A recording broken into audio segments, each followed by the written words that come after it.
Howdy folks, welcome back to the channel, welcome back to a new episode with Endsieg mod. And having brought Germany to a final victory in the 1943 scenario, I think it's now the time to try to bring Germany to victory in the 1944 scenario, also known as the Götterdämmerung scenario, the Wrath of the Gods. Introductory episode to what's coming next. And as I will need the console command to switch between countries, I'm just showing this you in without the Iron Man mode. And as always, it took me some time to hear it, but as always, as a fetishist of historical accuracy, I wanted to make sure that I could play with an order of battle which was as close as possible to the one of the historical, to the one that happened in real history. Just a few things. First of all, again, this is the German order of battle, the historical order of battle with all the historical known units with their historical strength and historical disposition again on the map. And the only thing that I didn't know where to put were the divisions here in the Balkan, Greece, and the Serbian and Bulgarian divisions that I had no idea they were part of the Axis order of battle at this time. And in the Allied OOB I changed the 31st Armored Brigade into the 83rd Thunderbolt Division, which historically landed in Normandy on June the 18th, 1944, and that's why it only has 70% of the authorized strength. I did not change anything here in the Allied order of battle here in Italy, while I did introduce some massive changes to the Soviet order of battle here. So, as always, let's have a look at the number of divisions. Germany fields a total of 411 divisions for 5809 battalions. Just remember this number. And there are not only German units here, there are also some Hungarian divisions, as you can see, for instance, here, and also some Romanian troops, I think, here. Yeah, exactly, some mountain troops here. I didn't know. I don't know. I know maybe this is not really historical, but I did not want to make a separate order of battle for the Romanians and the Hungarians, so I just used the canonical German order of battle here. And the division, template, exactly, not order of battle, the template, sorry. The divisional templates, I also changed them to make them as close as possible to the historical ones, at least for the German side. And as such, the Infantry Division has been created thinking at the 1944 type Infantry Division, consisting of 3 regiments of 2 battalions each. I added here 1 extra infantry battalion. This should mimic the Fusilier battalion, the Rifleman battalion, 1 artillery battalion to mimic the artillery regiment. I know it doesn't make sense. And then 1 light tank destroyer battalion and 1 light self-propelled anti-aircraft battalion. The Luftwaffe Field Division is as historical. I mean, this is the historical Luftwaffe Field Division organization with 4 infantry battalions, very small. Historically, they had roughly 6,000 men. That's quite close to the real stuff. Maybe I should add the engineer company. Yeah, why not? I should change this. Yeah, I will change it later.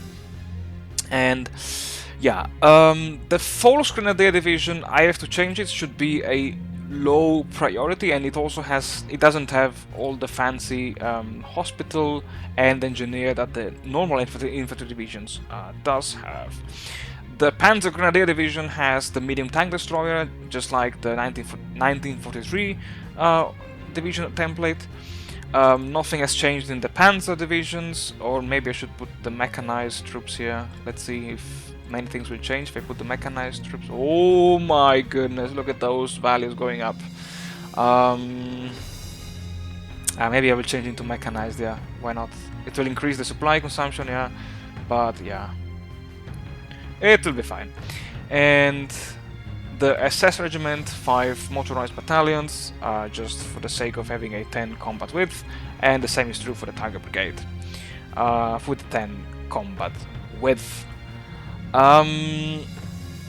So Germany has, as I said, 411 divisions. Now, going towards the main enemy at the time, the Soviet Union,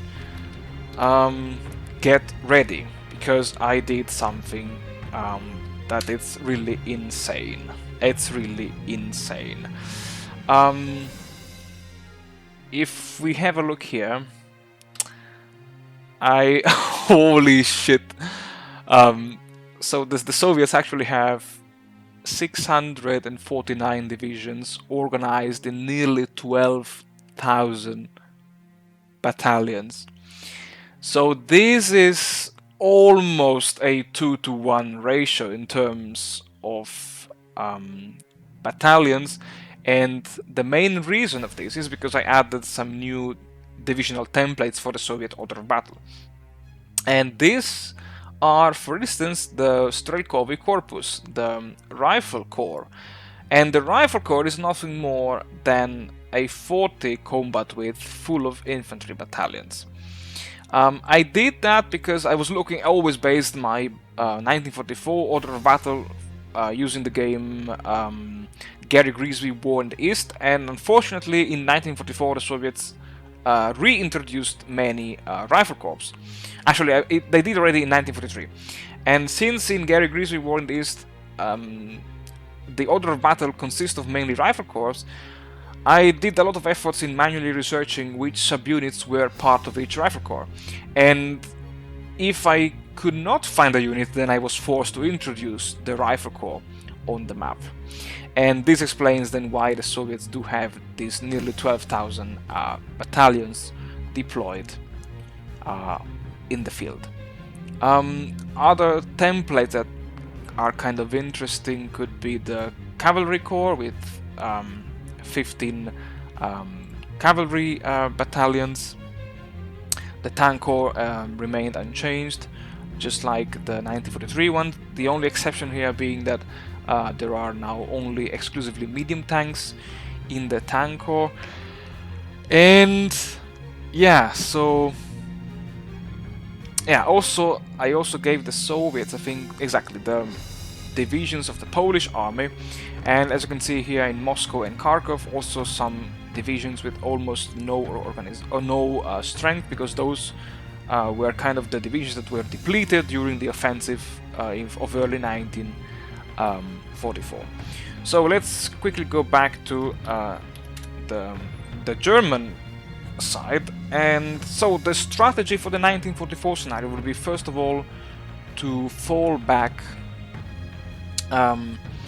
to a more defensive position. I don't know if I will manage to hold this line of the Dwina River, especially because the Soviets already penetrated quite deeply into eastern Poland, southeastern Poland, and this is something that I really want to avoid. I want to avoid that they will just launch a counteroffensive here and they will just cut off all my troops here in the Baltic states and in White Russia.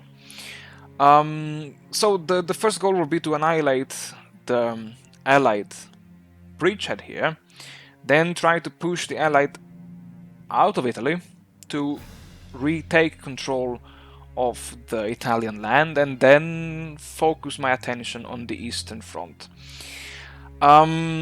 It's going to be interesting, it's going to be challenging. I have to say that my time is running out, so I hope to finish this scenario before my flight to the US. I don't know if I will manage to play the other scenarios, because I still need to do some fixing and stuff like that. So yeah, well, as I said, hopefully it's going to be interesting this as well. If you've ever played this scenario, just let me know if you have any good strategy or any idea on how to beat the Soviet Union, because I'm gonna play with the highest difficulty as always to increase a bit the challenge. And maybe I will also play around with the templates. I don't know yet. Let's see. It depends. It depends.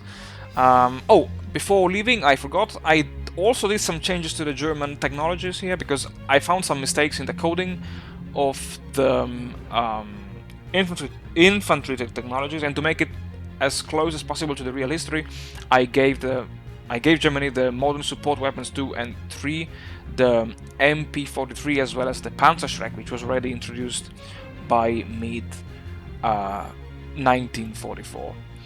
And with that, I think that's all for this very short introductory video.